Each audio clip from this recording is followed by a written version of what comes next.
Hey guys, in this episode I have something slightly different for you. The topic is cryptids and I'm joined by a very special guest, Entropic Society. Thanks again for joining me. I have some news stories and some rare recording of some older stories which may have came out a little quiet in my early days. I'm happy to re-record some more old stories. If there's any interest in the subject, maybe I can mix in some new ones with the old ones. Let me know below. Like I said, today's video is all about cryptids, be they at sea, in the woods, in caves or elsewhere. This is an exciting video because East meets West, as Entropic Society has brought his own stories. Sit back and relax and join us for an ambient video where the locations and sounds will change to match the stories. Thank you so much for watching. Please check out my guest channel and show him some love. Like, share, comment, subscribe, and when you hear the bells, hit the bell. That's lame. Sorry, this happened about 2 years back. It all started when I went on a solo mountain climbing trip into Hoku. I started my climb at roughly 8. I made it to the summit of the mountain by 12. It only took about half the time I went up to get back down, so I was left with some free time on my hands. I decided to take in the scenery. I headed down a road around the cliff face. It was a refreshing change from the mountain rail I'd spent the morning on. I had read online that a lot of people pick their own vegetables from this area, so I thought I'd give that a shot. Take a wee keepsake back home with me. So I was foraging around deep into the cliff face forest, getting some good stuff and enjoying the scenery. I found plenty of wild mushrooms and a lot of interesting plants. Then, up ahead, I saw a dark black shadow about 30 meters away. I got closer and realized it was the entrance to a cave. I was curious, so I stumbled through the bushes towards it. On closer inspection, it was incredibly dark, but plenty wide for entering. I had my mountain hiking headlamp with me and I'd been caving a couple of times. So I thought, why not? It was pretty cool discovering a cave here in Japan. If you discover one, you get to name it. And if a new large cave was discovered, it would be national news. So with those thoughts on my mind, I went in. I didn't want to tell anyone about it, since I didn't want anyone to claim it for their own. I really felt as if this was an undiscovered cave and I had to check it myself. The cave floor was rough and ragged and littered with puddles. It was big and surprisingly wide. It opened out into different areas. It was big enough to stand up into, so I wouldn't get lost. I dropped some of my vegetables as makeshift markers, Hansel and Gretel style, in the hope that I would easily be able to find my way back to the entrance. After about 20 minutes of walking around in there, I met a dead end. Well, not a dead end. Actually, there was a hole 2 meters wide enough to squeeze my body through. I was sure I could get through there easily and continue exploring the cave. However, I didn't have the courage to enter the hole. Fears of claustrophobia and the idea of being trapped alone in the dark were insurmountable. Instead, I shone my torch inside.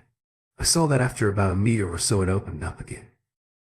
I could see stalactites on the cave floor. I panned along the ground with my headlight and saw something humanoid in shape. I'll never forget the moment my eyes landed on it. It looked like a mound of hardened mud at first, but it wasn't. It was humanoid.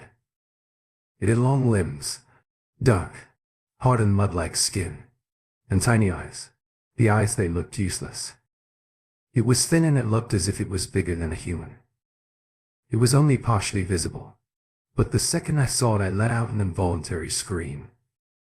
It was just lying there, motionless between the stalactites. I turned my head away almost instantly and as if in response I heard something groan from that chamber. It didn't sound normal. It was some inhuman grunt. Things weren't normal in the cave and I had to get out. I needed to get out. I ran for it. Some innate instinct told me to flee and, as I did, I barely kept myself stable. I weaved in and out of puddles and around rocks. I heard the flutter of bats behind me as I ran beneath. The flapping of wings was the definite inhuman groan I had heard moments ago. Except this time I heard footfall. It sounded like someone or something was running. I tripped and skinned my knees. I got to my feet as soon as I could and I just kept running. I saw the light of the exit it gave up ahead as the bats flew past me overhead. The sun was setting. When I got out, I kept running towards the ridge and then I climbed down.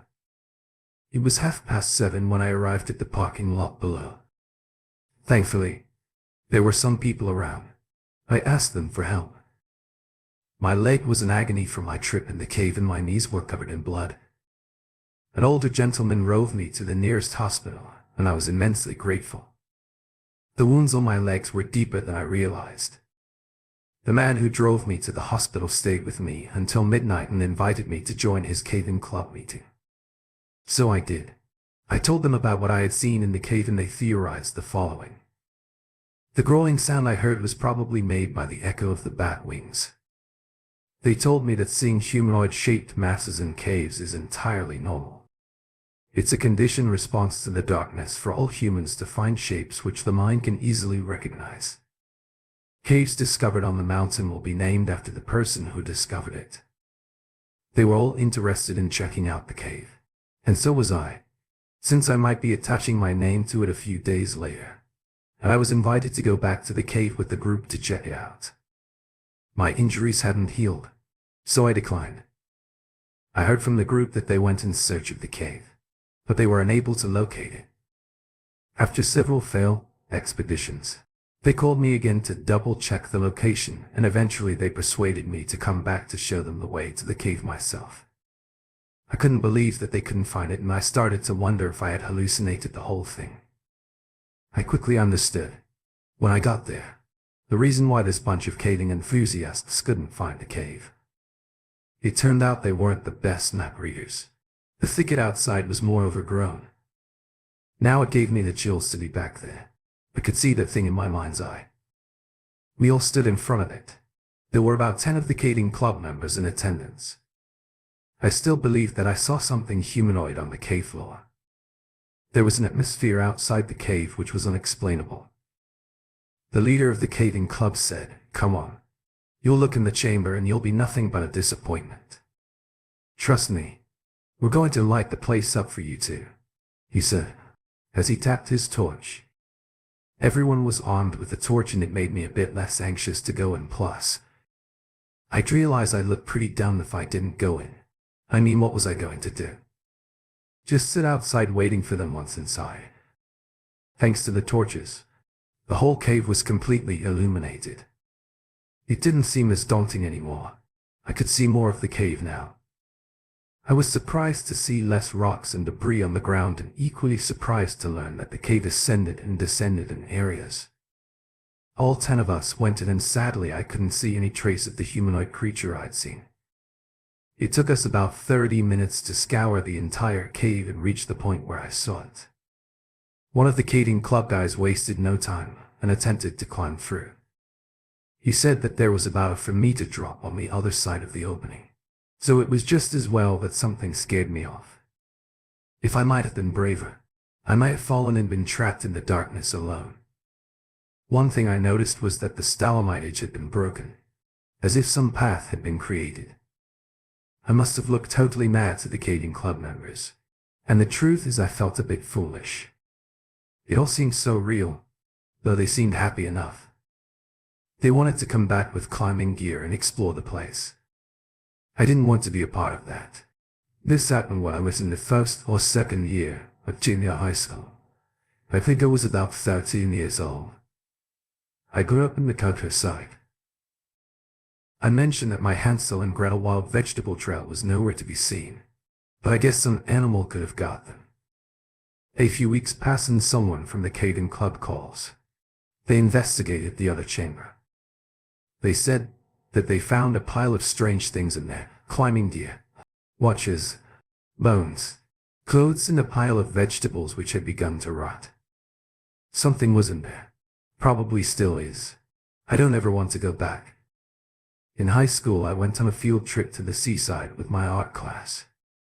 We had to pick a spot along the shoreline, and then we were to make a piece of art based on what we could see, a painting or a sketch. This happened in a port in Kyushu. By the way, my friend and I decided to paint a picture of a ship in the harbor. It was a quiet and relaxing morning. It was nice to be by the sea. The water below was light blue, was in perfect contrast to the hull of the ship. Suddenly, before my eyes, in the light blue water, a huge dark shadow appeared. I watched it for a moment and then spoke to my friend. "Hey, what's that?" I asked. He quickly rose to his feet and hurled a rock at the black mass beneath the waves. Rather than retreat, the black mass approached. I was surprised. "Is that shark?" "It looks like a shark," my friend said. We stood there talking about why a shark would be this close to the port. It was moving closer and closer, and I started to get frightened by that black mass down in the water. I was young at the time and I was generally scared of sharks. I didn't like it. Even though I wasn't in the water, that shark thing felt incredibly dangerous. I didn't know why. It was just giving me bad vibes. I wanted to get a teacher, so I stood back from the port. The black mass made a splash and the sickening stench of long dead fish rose from below. I remember it smelled like a wet dog as well. My friend and I kept staring at it, and then it revealed itself. Slowly a black greenish head emerged. It looked crocodile-like. It had these big cloudy white eyes and the tiniest black pupils. Those eyes were focused on my friend and me. I stood there dumbstruck. That was not a shark. It was as big as one, though it looked like it was the size of Jaws. I've never seen a creature like that. I felt like I was sinking into the ground because the fear I had regarding that creature was so oppressive. It was some kind of ancient fear. You know, like from the dawn of man or something. Because there was an apex predator ahead of me, and it was looking right at me. I was tiny. In comparison, the creature looked like a crocodile. Like I said, especially the head. The body resembled a crocodile too. I thought that it had branches on its head at first, but then I realized that there were horns. There were several horns. The odor was unreal. I felt paralyzed and mesmerized. About 30 seconds passed and I was staring at this thing and it was staring at me. I thought it was a dragon. Then the dragon croc-looking thing slowly disappeared beneath the waves. Of course, no one I told this story to ever believed me. I don't believe that it was a dragon, but it was something I had never seen before, since there are things out there in the ocean that we don't know about. I never went back to that point, and I don't like the idea of going in the sea to this day. I have this horrible feeling that if I do go swimming in the sea again, I'll run into that thing again. This happened when I was in high school. I was part of the sailing club and we were at sea. We often went out to do training and things like that. This story takes place close to Guam in Hawaii. Kind of in the middle, I guess. After a few days into the voyage, the ship stopped moving. Our captain investigated and tried to find the cause of the trouble. He found nothing wrong with the engine.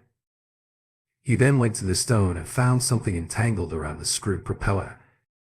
We all took a look from the stern and we were all surprised what we saw. A huge squid's tentacles were tangled around the propeller.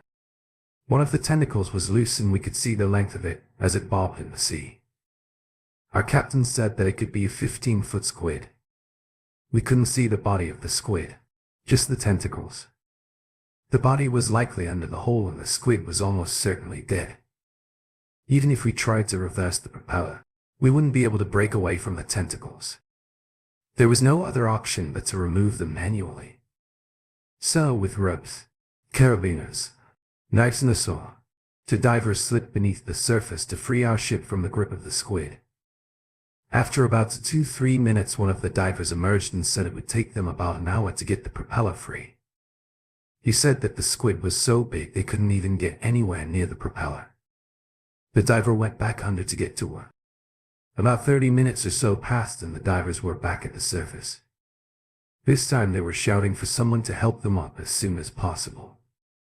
We all grabbed for the ropes and started pulling them. We didn't know what was going on.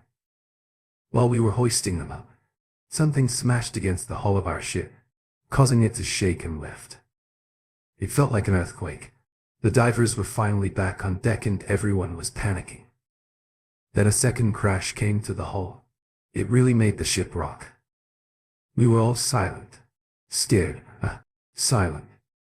We couldn't do anything but look out across the deep, dark ocean. The body of the squid was now at surface level and we saw a huge shadow approaching it. The biggest shark I have seen in my life was only meters away from me. It was about 10 foot below the surface and it dwarfed that 15-foot squid, despite not being directly next to it. It looked to be over 65 foot, and if you consider that it was 10 foot below the surface, it would make it larger than that. Seriously, this thing was the length of a bowling alley and then some.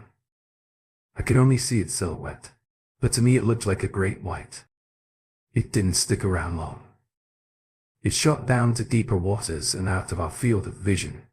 I would have thought that it might have been a sperm whale or a whale shark if everyone on the ship wasn't so adamant that it was a great white. Plus, I don't think a whale shark would go for a squid, which is what I presumed the great white was after. Eventually we discovered that the propeller was bent and we couldn't get it to work. I think when we heard those crashes against the hull, the shark was tearing away the squid. With the sheer power of that thing, it bent the propeller while it was tearing the squid apart. We had no choice but to send out a rescue signal and thankfully an Australian merchant ship bound for Japan signaled and towed us. We were home in a few days. It was scary out there in the open ocean with the thought of that huge shark thing down there. When we finally checked out the damage to our ship, we found that the propeller was hanging on by a thread and there was no sign of the tentacles that were once so tightly wrapped around it. I wanted to get a copy of the captain's log to share, but I haven't been able to. I'm curious to see how it was formally reported, but I don't think I'll get the chance to read it. Thanks for listening, and I'd love to hear what people think that was. My dad died last year on a car wreck, which was a terrible tragedy. I was in my late 20s and I'm an only child, so I inherited a large portion of his inheritance. My grave-stricken mother received his life insurance and warned me to be smart with the money. I was working as a car cleaner at a local dealership which paid barely more than minimum wage. I had gone to college but dropped out due to partying too much and slowing on my grades. I was never one for school. I always thought it was for suckers that didn't know how the real world works. You didn't need to know how to use the Pythagorean theorem to start a company or to buy a house anyways. I've always had plans to start my own company. I follow a bunch of people on social media that have these rental properties and timeshares and make tons of money off of them. I figured that's how I could actually make money and invest. Now was the time to do that. At first I considered investing in the crypto or random stocks like Tesla, but I figured that rental properties were the way to go. That even if no one were to rent them, I could at least live in them. For a time being, I searched the local real estate listings for great properties that I could rent, but I was looking for quantity, not quality. Everything I was looking at the time would run me dry and I wouldn't even get to properties out of it. I needed something more off the grid, something I could buy cheap and build multiple units. I was driving late one night and I noticed on the outskirts of town that there was a large property with old rundown homes on it. There were about 3 homes with a trailer and other stuff on the property. I pulled off to the side of the road and got out to see if there's any listing for the property, since it looked like no one lived there. It was around 1 in the morning or so and there weren't any lights coming from inside any of the homes. So I figured that jumping the fence and taking a quick look would be fine.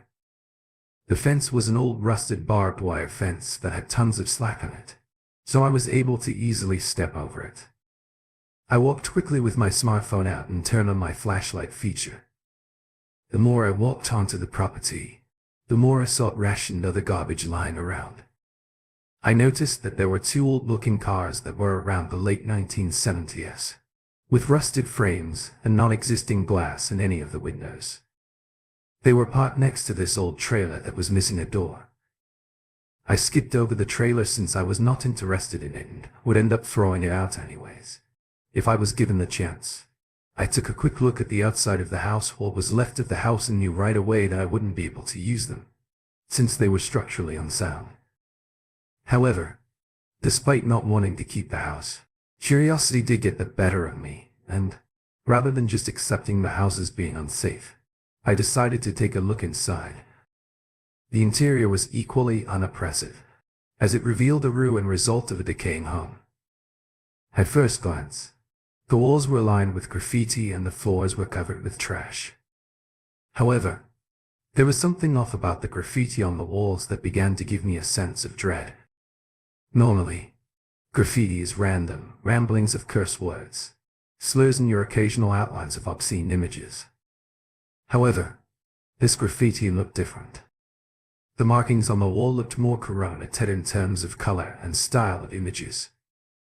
After closely shining my smartphone's light upon the dirty brown walls, I then realized that the markings were symbols, all with different colors and shades of red. Some markings looked newer than others. I didn't want to say that the symbols were letters, but they were unlike anything I'd ever seen. Amongst the symbols were also very grotesque depictions of stick figures being subjected to what I can only describe as some type of evil force that would either torture or consume the stick figures in some way. These depictions also followed the same style that the symbols were drawn, as if the symbols in the drawings were all from the same source. After seeing no more than a few minutes of what I can only imagine to be mad rantings of an extremely disturbed person, I decided that what I was seeing was enough for me to leave. However, I was also compelled by a completely morbid side of me to take photos of these images, mainly to try to see if I could find the meaning of any of this on the internet. As I was taking photos and slowly making my way out of the home, I noticed that the symbols led me to a doorway that had a set of stairs going downwards. On the doorway, however, was written a word. Then I did understand a word that both disturbed me, but also grabbed my attention in a way that I couldn't turn down, despite how terrifying it may have been. The word was hell. My body was telling me that there were unspeakable awaiting me in the darkness that lay beneath, but my mind was all too curious. I shined my phone's light down the half-dozen wooden steps and saw that the writings continued. My step on the stair let out a creak that shook every bone in my body. It was as if I was awakening the devil himself. I held my breath as I continued down, knowing fully well that I already made enough noise to alert anyone of my presence here. My descent down was exponentially worse. There was no moonlight coming in from broken windows to supplement additional light. Like it did upstairs, this basement carried a fog of darkness and an ever so slight tinge of hopelessness. The basement reeked of death and decay that smothered you like a dirty blanket that you couldn't remove. I could feel myself losing my mental fortitude, as if I would be enslaved to this basement forever.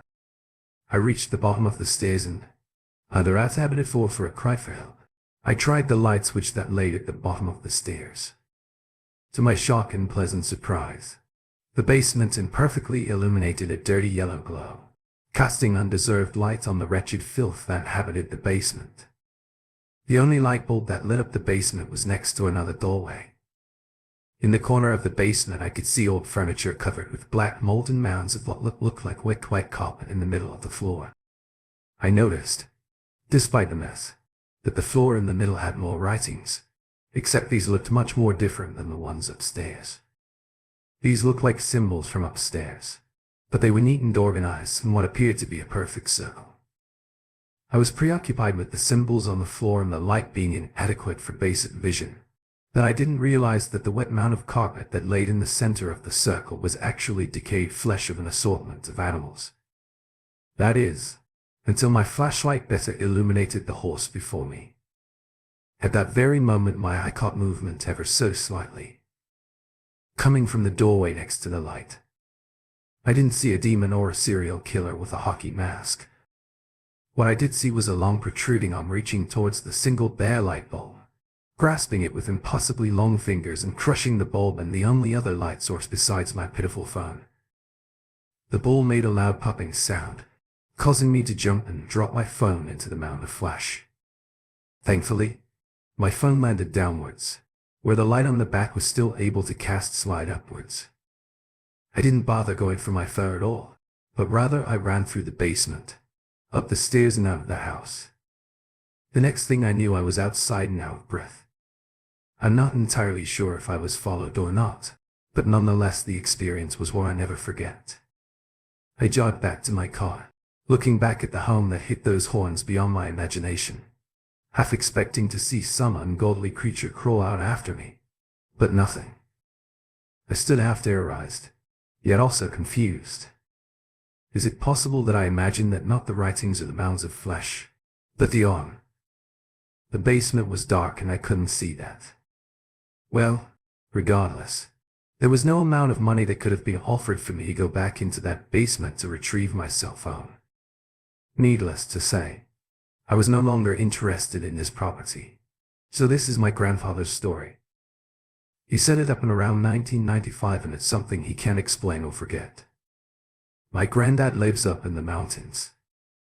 There's not much up there, save for some old fields for cultivating tea leaves and some hot springs. Life goes at a different pace there. He was working in one of the tea fields back in '95, cutting the branches back to allow growth for the following harvest. A little ways from his home he said that he was finishing up and the sun was already beginning to set. It was already getting dark. While he was on his way home, his mini truck was weaving along the mountain roads, a lot of twists and turning roads up on the mountains. He rounded a corner to see a huge shadow in the center of the road. It was something lying in the road, so he slammed on his brakes. It was a huge buck, a dead deer lying in the road, most likely hit by a car. As the lights from his mini truck illuminated the animal, he noticed something by its stomach. What looked to be a stray dog was plucking at the deer's belly. He said seeing animals in the mountains wasn't something uncommon, but something about seeing this deer and the dog freaked my granddad out. Something was off. He honked his horn so the dog would get off the road. He said that the scene made his skin crawl. The dog, alerted to the sound, spun round to face my grandfather's truck. He got a better look at it and he said seeing it made his innate turn to ice. That's stray dog. No, not a dog. A dog doesn't have a head that size. Its head was about the size of a third of its body. It looked way too big for its body, like it would struggle and might drag it around. The image of that thing's face and the white light of his headlights is burned into his memories. Its eyes dilated and glistened as it fixed a stare at my granddad. He says its head was densely covered in black fur, yet the body wasn't. It was covered in white fur. The face of the thing looks human in its mess of mangy beard. My grandfather was frightened by this thing. He didn't want to see it anymore, so he repeatedly honked his horn at her. That thing turned its back on him and continued to snap at the dead deer. He said, even though it looked human, like it had elongated jaws, it smiled, he said. He saw the creature smile. It grabbed the deer by its leg and dragged it to the side of the road. That thing was like half its size. How the hell is that even possible? He needed to get away from it, so he slowly pulled the truck past the deer and caught it closer. A final glimpse of the creature. Its face was smeared with blood and guts. He said it sounded like it spoke to him. It said only a couple of words. So Granddad sped off around the mountain roads in the direction of his home, shivering in the car, focusing on the words. He thought he heard that thing say. When he realized what that thing was trying to tell him, he slowed down just in time. That creature had said it's going to fall, and before him a great cedar tree collapsed in the road, narrowly missing his truck. He said he believes that thing was a mountain god and he thinks it was trying to warn him of the danger he was heading for. But he's unsure why this happened about a year ago. The area I work in the winter months is often covered in a thick fog at night. I guess it's because it's up in the mountains. The narrow roads are always dark and the fog always makes me nervous when riding. The visibility is very poor out there. I really hate driving home late. Work finished that night at around 2:30 in the morning. This wasn't anything out of the ordinary, as I worked night shifts. Just as I expected, The fog was thick, and when I left the parking lot I could barely see the road in front of my headlights. I knew that the mountain roads were going to be difficult. I had been driving for about 5 minutes and I was already trying to figure out what to eat for dinner breakfast. It was at this point I realized that I left my wallet in my locker. I had to go back for it. I found an area to make a U-turn and I saw the corpse of a raccoon. Sadly, up in the mountains there are many raccoons and stray cats, and it's always sad to see them by the side of the road. They had obviously been ran over by a car. I couldn't really blame the driver. In this weather the fog gets so thick. I'm just glad that it's never happened to me. I don't know how I would cope. I'd feel so guilty. I made it back to work, scanned my ticket, got in, grabbed my wallet, and in a matter of moments I was back on the road, again heading in the same direction I came from. My mobile phone started ringing. It wasn't uncommon for friends to call me this late, and my best friend was a bit of a night owl. I pulled over in the same spot. I made my U-turn to his call. The fog lights illuminated the raccoon's body. I didn't like it, so I turned them down a little. I saw something big moving in the field by the side of the road, only a few meters away from the raccoon. I couldn't make out what it was, since the fog was so thick, but to me it looked like a huge human, bigger than the everyday man. It was awkwardly jerking forward in a strange manner. I completely forgot about my friend calling. I couldn't take my eyes off of this thing. It was about to leave the field and enter the road ahead of me. It was faintly illuminated by my headlights. Now it looked like a massive crab. I know as well as you that such a thing does not exist in the natural world. But let me try to describe it to you. Its torso was wide. It had two ovals protruding from its body and long thin legs carrying it forward. I was staring at this thing completely shocked and horrified. It suddenly moved quickly and lunged on the raccoon. It then passed in front of my car and disappeared with it into the fog. Its movement was very similar to a crab. Its shape was too. But that wasn't no crab. It was a person. Well, it was humanoid and it was oddly pale. It looked like a deformed human. Like someone had cut the people in half and sewn them back together facing opposite directions. The oval shapes were human head-like, and the way it carried itself forward was on all fours, like the legs of a spider. I know it sounds crazy, but I saw it. I avoid that road completely now. I don't care if I get home later. I just won't go anywhere near it. I read a while back that a high school student went missing in that area. I worry about what happened to him. I really hope he's found soon. My grandfather used to work as a farmer and in the forest. He was in tune with nature and he was interested in wildlife. He would write down experiences he had in diaries and notebooks they made for fun reading. I was particularly interested in his stories of strange encounters with the unknown. You know, creepy stuff like cryptids, and that the mountains always felt mysterious and strange to me. And his stories prove that I want to share one story with you I found in one of his diaries. The story takes place when my father was doing some forestry work in Okayama. He was cutting trees during the day and staying overnight in a mountain lodge. My granddad's boss would head down the mountain to get food and supplies. While he worked, he was cutting a tree with an axe and he stopped mid-swing because he heard the voice of a child screaming and shouting. He listened closely and understood that the child was shouting. The Baku was coming over and over. He looked around. He had a high vantage point and he could see well below. He searched and searched, but he could not spot the owner of that voice. There were no children in the area. The voice continued to shout that the Baku was coming.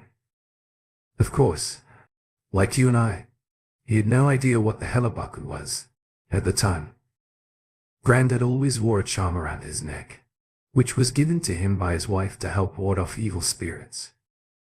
He instinctively grabbed it and rubbed it. Something was wrong, so he headed back to the lodge as fast as he could. He said that he heard a gust of wind blast through the air and shake the lodge. Something was out there and it was moving incredibly fast once. He couldn't hear the wind any longer. He waited a few moments and cautiously left the lodge. He crept around the perimeter and looked to see if anything was damaged or if anything was out of place. He found the body of a monkey on the ground.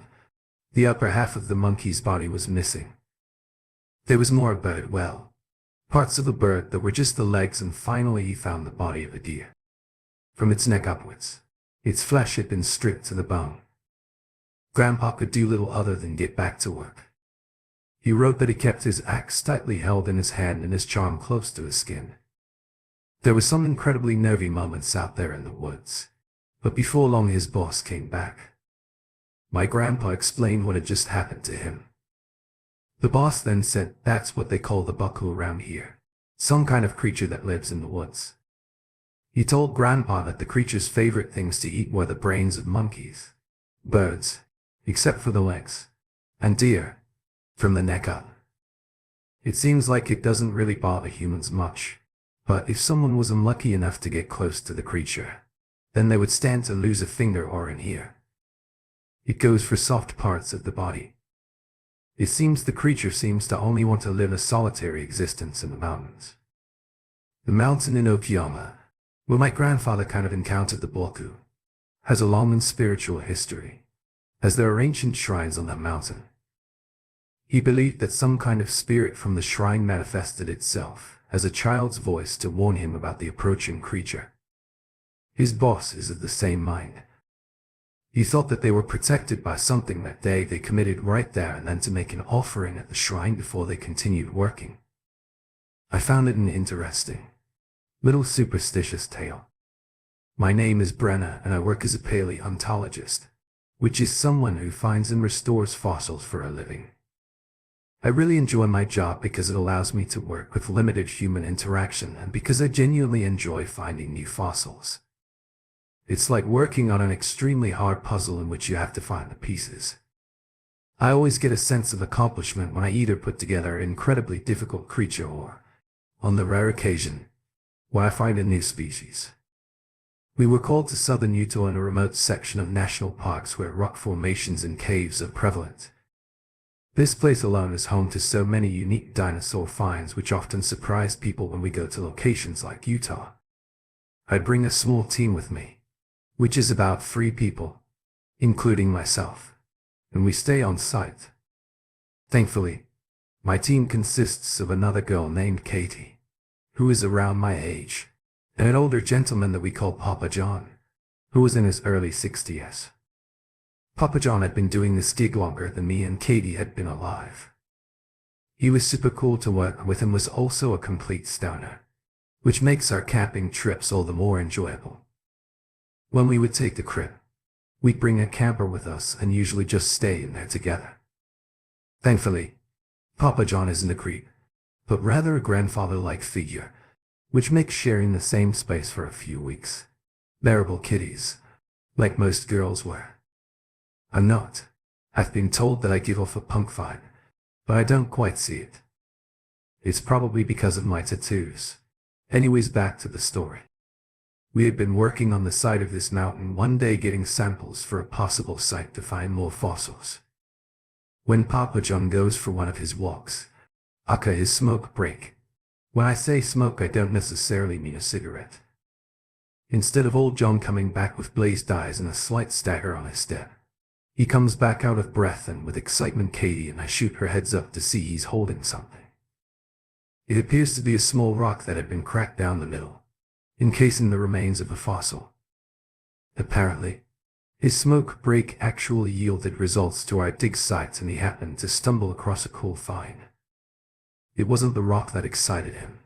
This happened when I was in the first or second year of junior high school. I think I was about 13 years old. I grew up in the countryside, more so where he found the rock. He told us to follow him, which we did. Confusingly, he took us down this beaten path that lined the base of the mountain. The right side of the path had been overgrown with brush and sage, which made going down the path a bit of a squeeze. John was always good about finding good places to smoke, so he wouldn't get caught. This was definitely the place to do it. As we continued to press through the intense brush, we eventually arrived at John's prized location. At the base of the mountain, there was a large boulder that appeared to be covering what looked like an entrance to a cave. John was convinced that this cave was sure to have priceless fossils hidden inside. The only problem was that we needed to find a way to move this boulder. John, being old in age and not having any equipment with him, was not able to move the boulder, but he figured that me and Katie, with a few pickaxes, would be able to chip away the boulder enough for one of us to slip inside. Looking at the truck-sized boulder, this would take us some time. I went back to the RV and grabbed the pickaxes and a shovel while Katie and John stayed back. We started working on the boulder, but we were only able to work for an hour or two before the sun got too low.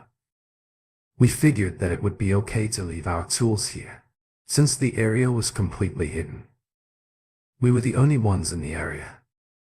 Anyways, we went back to the RV and had our typical evening of having a small dinner and playing cards. John smiled the entire night ear to ear with excitement. He kept telling us the best finds of his career have always been in areas of shelter, much like a cave. Southern Utah was a hotspot for things like this. The night continued on with high energy and anticipation for what was to come of the cave. There was a good chance that we'd be able to find valuable minerals in there as well, depending on the age of the cave. John woke us up early the next morning with coffee and singing. He was ready to get the day started, despite it still being dark outside. Nonetheless, this didn't stop the jolly man from handing us headlamps and skipping down to the cave. Katie and I were not morning people. However, it was hard to stay mad at John for long. We made it back to the entrance of the cave, where nothing seemed out of place. Our tools still remained in the same place, as well as the menacing boulder that prevented our entry. Katie and I worked at chipping at the sides of the boulder while John dug at its base. The chipping seemed nearly pointless, since the progress was so minimal. I was certain that the right people with the right equipment would be able to move this in mere seconds. The time nor money happened to be on our side. About halfway through the day, John was able to dig enough at the base of the boulder to make it shift about a foot. This was just enough to open a small hole near the bottom where the boulder met the cave. Although being a small opening, it was just enough to send one person in without any gear. John was too big and I had claustrophobia, so I definitely wasn't going into the entrance until the hole was bigger. This left it to Katie, who was always up for a challenge. She took off her gear and got on her hands and knees and tried wiggling her way in. She kept a headlamp on from earlier this morning and appeared inside. She told us how large the cave was, that we definitely all needed to come in and explore it. We handed her gear and told her that we'll keep working on the boulder without her. While she explored, we told her to be careful and not to get lost. Caves were notorious for people going missing. We worked more on the boulder, which took us some more time, another hour or two, and we managed to produce another 4 inches on both sides of the hole. This still wasn't enough for John to fit in, and I still wasn't comfortable trying to squeeze in with this size. We called into the hole for Katie to give us a quick update, but she didn't answer. We figured she was too far into the cave for her to hear us, and we just kept working. We worked a little bit more before John and I decided to take a quick, smooth break. I really wasn't one for smoking, but I was tired and I still needed a break. We just sat off the side of the boulder, John and I lit a smoke. I drank a Powerade that had been in my bag. While downing the Cliff Bar that had since melted from this morning, I was catching a bit of second-hand smoke from John's weed and I felt a little lightheaded. John and I were talking about music and other random things, when we heard a muffled scream coming from inside the cave. We looked at each other rather confused and, snapped out of our trance we had, John and I both ran over to the hole and peered inside while shining a flashlight. Katie, are you okay? John's genuinely concerned. However, we got no response, which was rather concerning. John looked at me with shock on his face. We need to open this cave right now. He said a chill went down my spine when I said I'd go in just to check on. John looked even more surprised. Verona? Are you sure you don't have to do this? I know you have claustrophobia. We can work on the boulder some more, so you don't feel so claustrophobic. I sized a slightly bigger hole up in my mind and I figured it was doable. Frankly, this was a lie. I took off my bag and put on my headlamp. The lamp wasn't very bright, but it was better than nothing. I started going in head first and I worked my way in. The cave immediately opened up once I got a few feet inside, which was reassuring. However, I felt pressure on all sides of my body while pushing through. This triggered my phobia, and I began to slightly panic. I pushed through more hastily and finally made it, and without having a full panic attack. I felt proud of myself. I was able to overcome one of my greatest fears that I had in a very much needed situation. I snapped out of my self-congratulations and began my search for Katie. The cave was tall and was somewhat wide but completely dark, save for the small hole of light I just entered from. The hole was able to illuminate about 20 feet or so, but anything beyond that was completely dark. I was able to notice that on the ground were footprints who would have had to been Katie's. This should make finding Katie rather easy for me, since the cave had yet to split in other directions, which caves were known to do. I made sure not to wander too far. Yet I kept a watchful eye out for Katie. I called out her name rather loudly, since I had no need to be quiet. I was trying to find someone, so this was the best course of action. My cell phone obviously was not able to work since we were in the cave and had poor reception. I kept following the footprints, which went deeper into the cave. The cave not only went into the mountain, but also on a downward slope. The cave's floor went from dirt to mud and now to stone, which made tracking Katie's prints nearly impossible. I couldn't help but notice the temperature getting slightly more and more cold. This was fine, although I wasn't dressed for anything below 70 degrees. I also noticed that my senses were on high alert. I attributed this to my adrenaline pumping from my claustrophobic encounter from earlier. My hair stood on the back of my neck and I now felt scared. I was deciding if the search would have to wait for John to open the cave more and he could come inside. And that's when I heard it. That's when I heard a scream. Not Katie screamed, to be exact, but rather something else. It didn't sound like Katie at all. It sounded like some type of large predatory animal. I froze in my place, but I then realized that the cave system often had air circulated throughout them, creating strange sounds. I only knew this because I'd worked on an excavation that was once in a cave. The sounds can be terrifying, much like the one I just heard, but when you realize that when air is flowing through jagged rocks, much like the ones that were lining this wall, it makes sense. Essentially, it made the cave a giant death whistle. I was tempted to call out again to Katie, but the gust of wind that resembled a scream had caused me to no longer be as brave. I turned back to check up on John to see what progress he had made and also to alleviate some nerves that I had recently acquired. Thankfully, I hadn't made it too deep into the cave, so the walk back only took a few minutes. When walking back, I could see the light coming from the hole and movement from outside.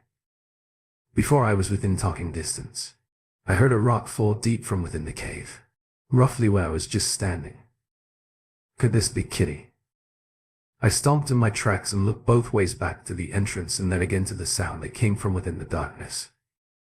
I decided to check in with John to let him know that I was okay, and that I thought I heard Katie. I went over to the hole and I noticed that it was much smaller. Now my heart sank. There was no way it was going to be able to get through this hole. John, what happened to the hole? I screamed. Sorry, Brenna, he shouted when I was digging the boulder. It readjusted due to the soft soil. However, I heard Katie on the other side of the boulder.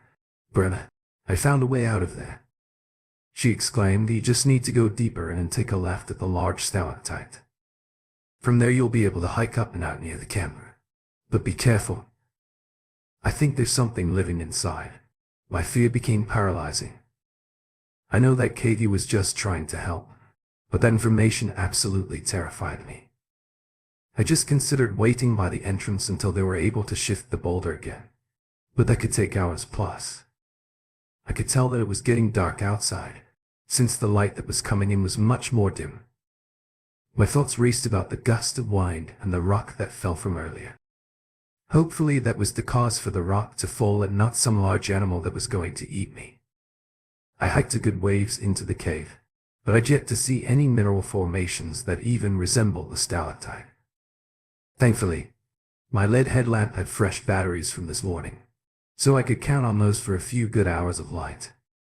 Before my light gave out, I walked further and I heard a wind of gust much louder. This time, however, it didn't sound like the one from before. This time it had a whistle to it and actually felt the gust of wind. This was both good and bad sense. Whatever I heard earlier might not have been a wind gust. However, this did mean that I was near a cave entrance.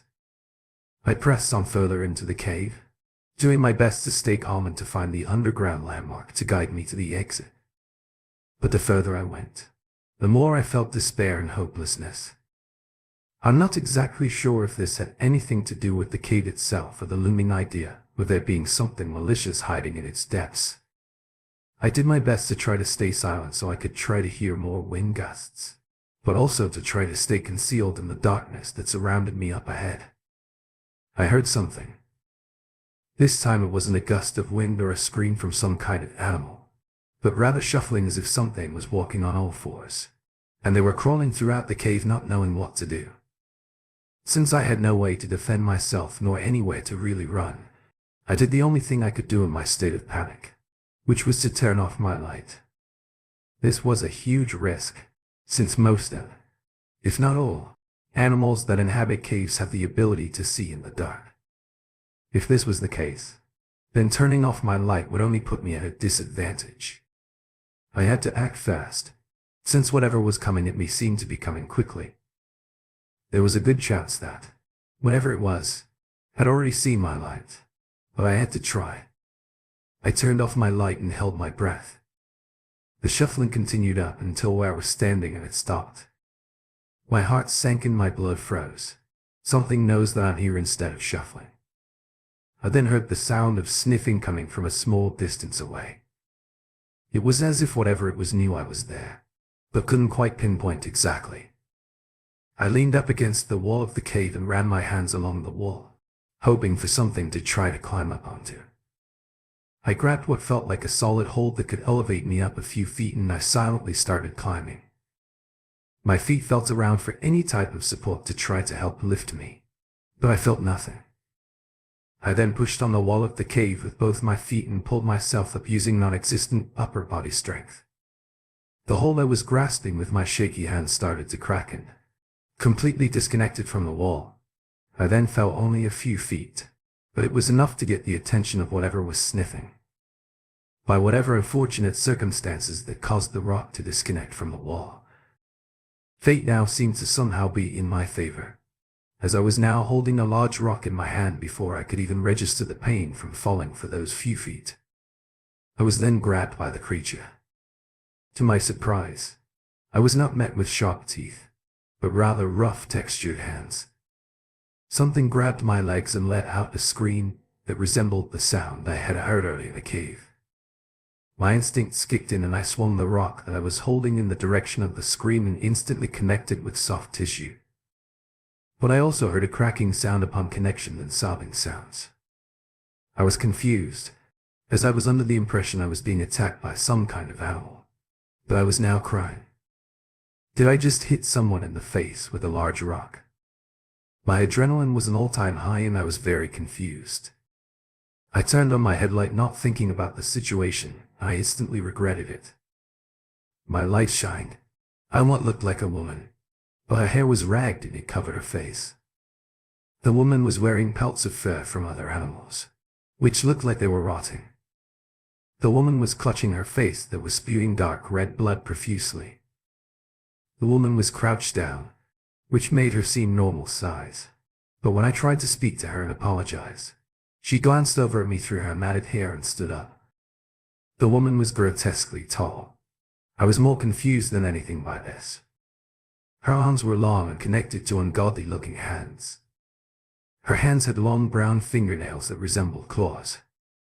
The woman was no longer sobbing, and she removed her hand from her face, revealing that I had indeed smashed her in the mouth with a rock.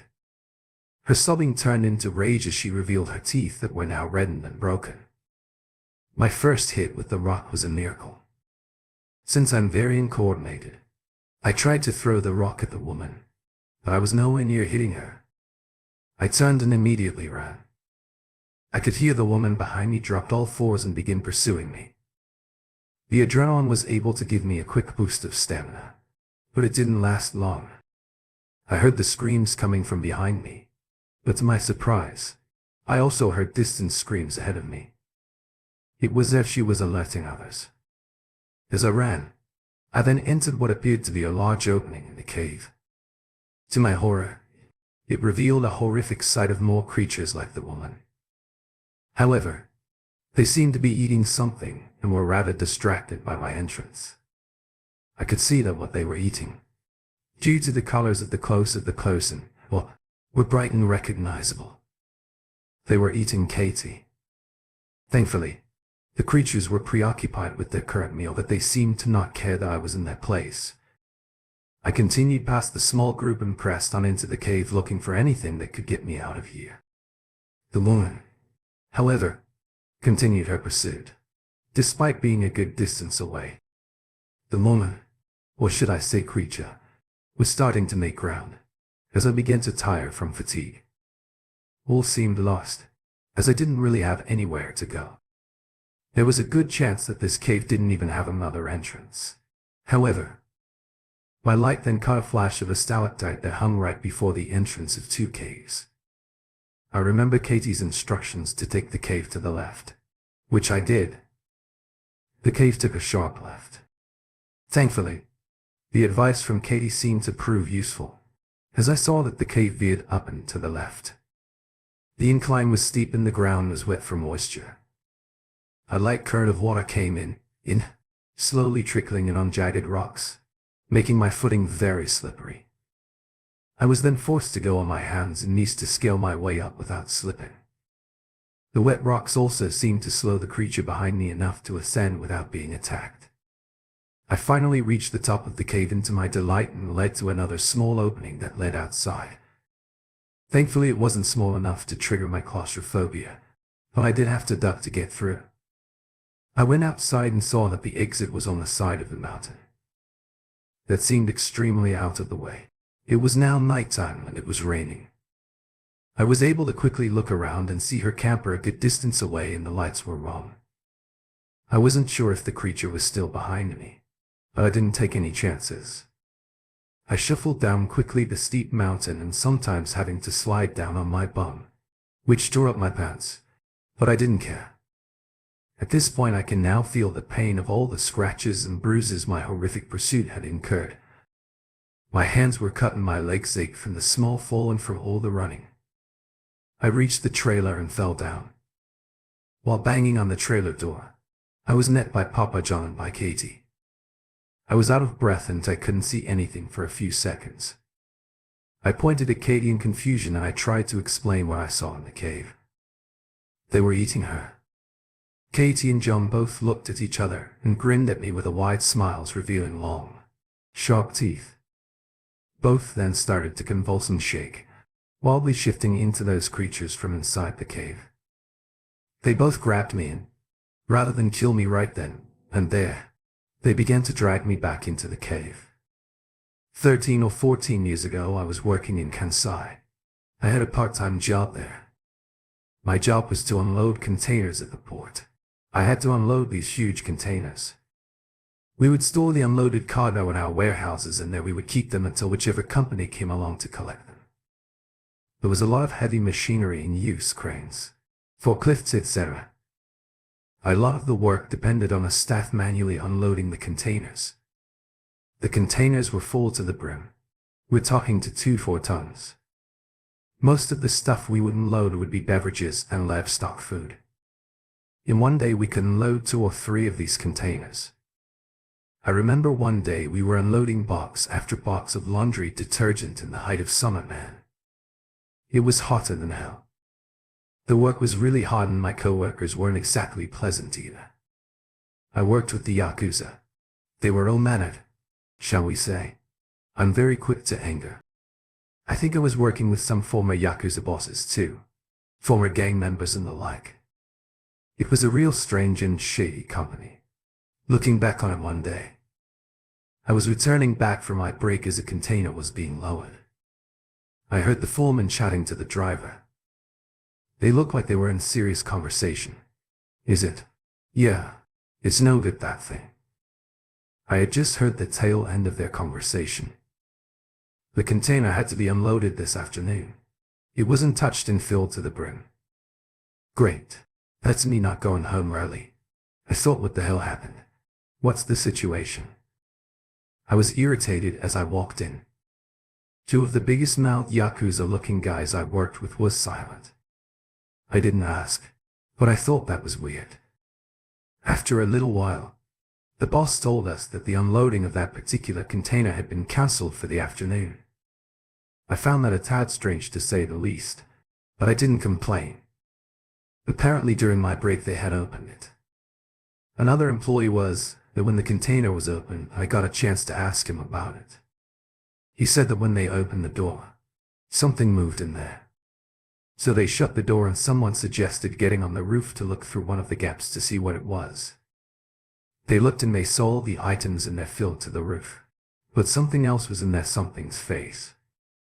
My colleague said it was kind of like a human's face, but it was elongated. Its eyes were huge and its mouth hung in a low point. It didn't move. It just watched. Thereafter no one was permitted to go near that container. I asked him if maybe it could have been an animal. Maybe an animal got in there. He replied, not an animal. I've seen animals in there before and it's more common than you might think. I've seen people climb out of those things too. The containers are sealed with rivets when they leave, whatever foreign port they come from. So you need to use a large pincher-like tool to twist open the rivets on the doors of these containers when we finish unloading them. I always go in to clean up and I've found flowers and insects. I've never seen before how these things get on board. I will never know. Maybe something happened somewhere along the distant seas. When I was leaving work, I heard something that will live with me for a while. Some huge force slammed against the side of the container. We were all instructed not to open. It was ear-shattering. It slammed against the side twice. The whole warehouse stood still for a moment. I looked at the warehouse manager and he looked terrified for his life. I think about this moment more often than I'd like to. The next day, the warehouse manager pretended like nothing had happened. I handed in my notice. That was too much for me. I know what I heard. What proves me right is the fact the container was moved to another part of the warehouse and wasn't opened. It must still be sealed to this day. I hope it is. My grandfather, on my father's side, told me a story about his hometown. Well, I guess an urban legend is a more appropriate phrase. Anyways, he comes from the countryside.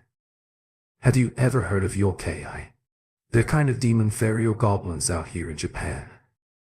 I'm sure that definitions will vary based on each case, and you might even consider these things cryptids. You might not.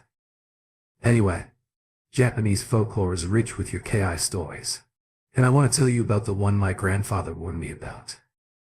Its name is Gosha. He told me if you don't listen properly or you don't do as I say, then Magosha will come and eat you. It's a good tactic there. Well, I didn't grow up in the countryside, but every time I would visit my grandparents, I'd be a little older and a little smarter. Well, but that's what I thought. Anyway, when I got to the right age, I challenged him on the whole Gosha thing. I asked him outright what it was. Well, but Grandpa just ignored me and didn't explain it to me. So I went to ask my dad and he told me it's this creature that comes to take children in the night. We shouldn't talk about it, but legend has it that when it comes, it makes a terrible noise. Well, it was that. Naturally, that scared the hell out of me. My ears were pricked for every sound they could hear. That night, while I lay in bed, I wondered if I was just hearing things. But to me it sounded like I was hearing more than usual. I could hear this sound, which sounded like bicycle team from below my window. It was like if you were riding a bike very slowly and applying the brakes as it slowed down. That's as best as I can describe it.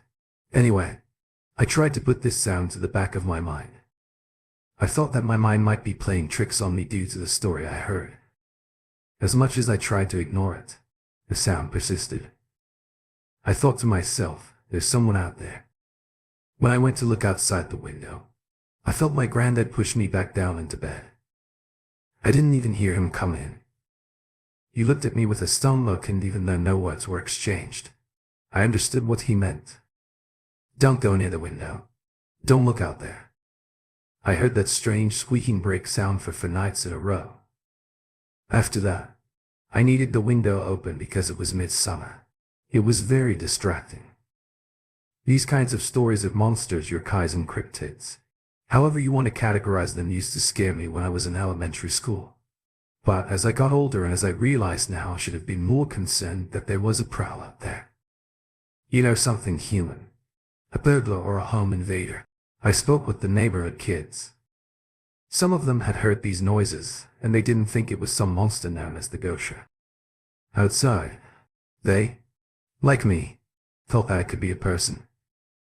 I was also told that the monster known as Gosha respected our national holiday, Hogan, and it wouldn't be lurking out there. I know this is a pretty strange story. Just stay with me. This happened when I was in the 1st or 2nd year of junior high school. I think I was about 13 years old. I grew up in the countryside. As this is the premise. Hogan is a festival here in Japan where the spirits return to our world, and it's a chance to pay respect to those spirits. We would always visit my grandfather in summer around Hogan time. We didn't live with him. I think it was when I was in the 6th year of elementary school. Our family decided to stay a little longer with my grandparents that summer, and I took part in a dori. It was a festival. There was dancing in mountains. Imagine those long summer nights as the backdrop for this story. The festival began outside the village hall. There was a kind of plaza there, and it was roomy and spacious. I remember thinking that it was a little late for us kids. I guess that my parents didn't seem to mind, or they overlooked it. They were too busy enjoying themselves. When the sun set and darkness loomed around the town, I felt a little scared. The kids in the village had begun to shout, "Let's go to the mountain." I didn't like it. I knew that a few years ago, about this time of year, a kid drowned in the reservoir out in those mountainous woods. It made me feel kind of nervous. I was always told it was off limits. All the neighbor kids were calling for us to go into the mountains as a dare or as a test of our collective courage. It felt like I was the only one who didn't want to participate, so I joined in. It was a really bad idea. This happened when I was in the 1st or 2nd year of junior high school. I think I was about 13 years old. I grew up in the countryside. However, our destination wasn't the mountain, but a shrine in the mountains. They said that there was this huge tall torii gate and everything beyond. It was as dark as the night sky. The dare was to pass through that gate and to see what was on the other side. We kids headed up into the watchful eye of the mountain. Despite our family's warnings, our ragtag group was of mixed age. I think the youngest was only in the 2nd year of elementary school. We were way out in the sticks now, and the distance between each street light grew larger with every step. To be completely honest with you, I wanted nothing more than to go home. It was around this point that some of the younger kids in our little tribe began to cry for their homes and mummies and daddies. I felt like joining them, to be honest, but I didn't. Some turned back and began the long, lonely walk of shame back to the village, but the bulk of us continued. Some of the other kids shouted at them to go home, and I joined them. I was feeling brave. Once these kids got shouted out in front of all the other kids, it pretty much guaranteed that no one else was going to complain and turn back, unless we would all turn back. I didn't realize how far away this shrine was. I was worried about how much trouble I would be in. I was sure that my parents would be angry. Then I heard something. Something familiar and something disturbing. I heard the sound of a bicycle braking slowly. It sounded like it was coming from behind us. One kid muttered, "It's the Gosha." Another kid started crying. One of the bigger kids grabbed the crying kid by the hand, started back towards the festival. We decided that we couldn't head towards that sound. There was something out here with us, and I for one wasn't going to risk testing if this monster was real or not. I could hear the distant drums of the festival below, and I felt tears well in my eyes. Hearing those drums was somehow comforting, and I didn't want to take any more steps towards the unknown. I didn't want to see the Gosha. I didn't want to be in the woods by the mountain. I arrived back at the plaza long after 10 p.m. All the parents were angry because they thought we had all gone home to bed. We didn't tell the parents about the sounds we heard out in the woods. There was an uproar. When I woke up the next morning, and before I could rub the sleep from my eyes, my mother was asking me about a kid who was present in our little trip up to the shrine in the woods by the mountain. I was certain that he made it home. I was sure he must have made it back and slept in his own bedroom just like I had. It turned out that I was wrong. There was already radio broadcasts asking for people to call in if they found a kid who matched his description. The whole area was being searched. Well, that kid wasn't found, and as the days marched on by, the rumors about the golf shot grew louder and louder. My family was part of the search party. We searched out there by the reservoir, but we couldn't find him. I stayed at my grandparents' that night full of dread, and I heard that same squeaking bicycle braking sound that I had heard before, and I shuddered in bed. Well, we didn't go back to the countryside much after that trip, I think. The next time our family headed back there was about 5 years after, for my grandfather's funeral. When we came back for the funeral, my relatives were all pleased to see me, and it was nice to be back. During the 5 years I had been away, the body of the missing kid had been discovered. Well, most of it they couldn't account for. One-leg news travels fast. In small villages, people still said that they heard that breaking, squeaking sound from time to time, especially around the shrine. Some thought that it could have been the missing kid. Some thought that it could have been the Gosha. Others thought that there was no such monster, no such cryptid, just a disturbing and terrifying human capable of abducting naive children. Apparently, there was a well-known pervert in the area.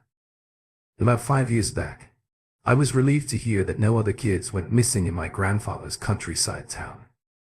I just think that it's amazing that I'm still around these days. I guess some superstitions and warnings from days gone by aren't foolish but helpful. They have their functions. Who knows? This happened when I was in the first or second year of junior high school. I think I was about 13 years old. I grew up in the countryside. Perhaps there is something that lives out in the woods known as the Goshi,